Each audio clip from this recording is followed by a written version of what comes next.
Salam alaikum wa rahmatullahi ta'ala wa barakatuh. La leçon d'aujourd'hui, ça va traiter les services web. Alors, le plan de cours, on va faire une introduction aux services web. On va voir c'est quoi un service web, les principes de base. Et puis, on va avoir une présentation des technologies utilisées par les services web, telles que le HTTP, l'XML, le SWAP, qui sont utilisés pour créer donc un service web. Introduction. Alors, les services web sont des standards qui permettent d'avoir une interopérabilité entre des applications de différentes technologies. Donc, il permet à une application d'appeler une méthode d'une autre application de langage différent. Alors, c'est quoi en fait un service web et pourquoi un service web? Si on est dans cette situation, si on veut créer une application d'une agence de voyage, donc l'agence de voyage, qu'est-ce qu'il fait? Il fait une organisation des voyages donc organisés. Alors pour faire donc un voyage à un autre pays, il va falloir, selon le planning prévu, faire une réservation sur les hôtels de ce pays, payer les billets des vols d'avion et puis réserver donc les voitures pour se déplacer entre les villes de pays. Alors, une application locale ne peut pas faire ça. Même une application web ne peut pas le faire toute seule. Donc, il va falloir chercher des services qui sont offerts par les services de réservation d'hôtels, les services de réservation de billets et services de réservation de voitures.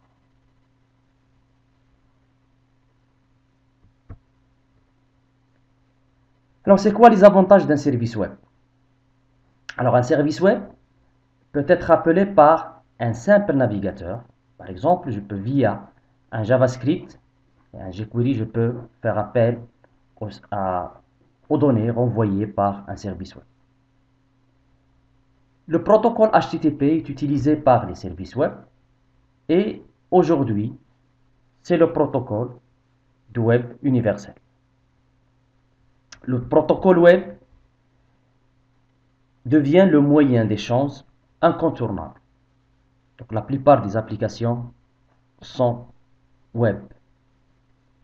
Les services web, ils utilisent le TCP/IP et le HTTP. Donc ils ne sont pas bloqués par les pare-feux.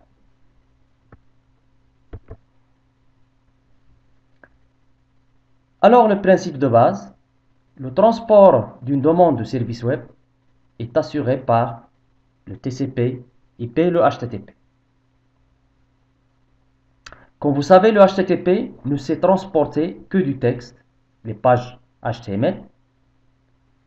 Les échanges de requêtes et réponses entre le client et le serveur web sont donc au format texte, conséquence immédiate. L'XML est transportable par le HTTP et puisque le XML est le langage de service web, donc les services web, ils sont donc utilisables sur le web sans problème. Il peut, comme j'avais dit, accéder au pare-feu sans faire une configuration locale. Et un client un client léger qui a seulement un browser simple, ça ne demande pas une configuration pour consommer un service web. Alors maintenant, on va voir l'utilisation et comment on peut utiliser un service web. Le client consommateur n'a pas besoin de connaître l'identité du fournisseur. Donc une application ASP.NET peut consommer un service web développé avec G2E. Et inversement, le client doit simplement exprimer son besoin. Il va faire une recherche sur le web en utilisant le UDDI, qu'on va le voir plus tard, et il va chercher donc le fournisseur adéquat qui répond à ses besoins.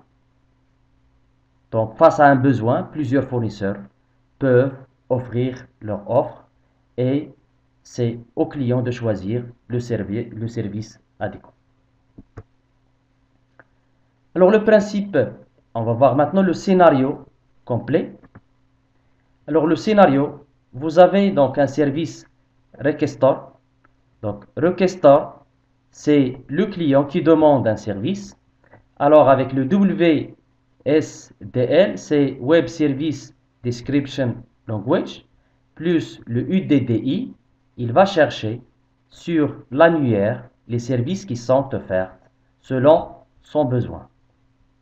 Alors une fois il est enregistré, donc il peut avoir faire un enregistrement auprès de services de provider, c'est-à-dire le fournisseur de services, et puis il va effectuer donc le bain. Alors les technologies et les protocoles utilisés, il y a le SOAP, c'est le Simple Object Access Protocol. Alors le SOAP, c'est le protocole pour la communication entre le web service, entre donc les web services et le client. Alors comment il se fait? Alors le client, il envoie une requête swap. Alors dans la requête swap, fonctionnement de swap. Alors il y a fonctionnement côté client.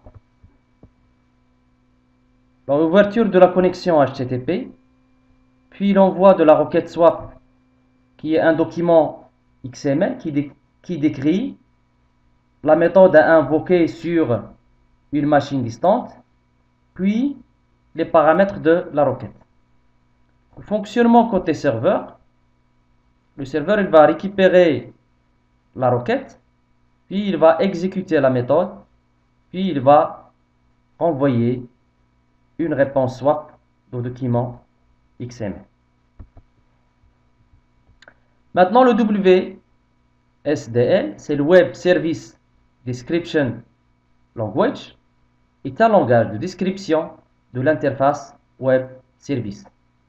On l'utilise pour voir la description de la méthode et des paramètres de la méthode et les valeurs de paramètres de retour avec leur type. Le UDDI, c'est Universal Description Discovery and Integration. C'est un annuaire qui est destiné pour faire le référencement du web service. Donc, le schéma ici qui est devant nous, donc il fait donc une récapitulation de fonctionnement d'un service web. Alors, la prochaine vidéo, on va voir quelques exemples de sites web qui se trouvent sur l'internet, et puis on va voir comment créer un service web sur ASP.NET. Assalamu alaikum wa rahmatullahi wa barakatuh.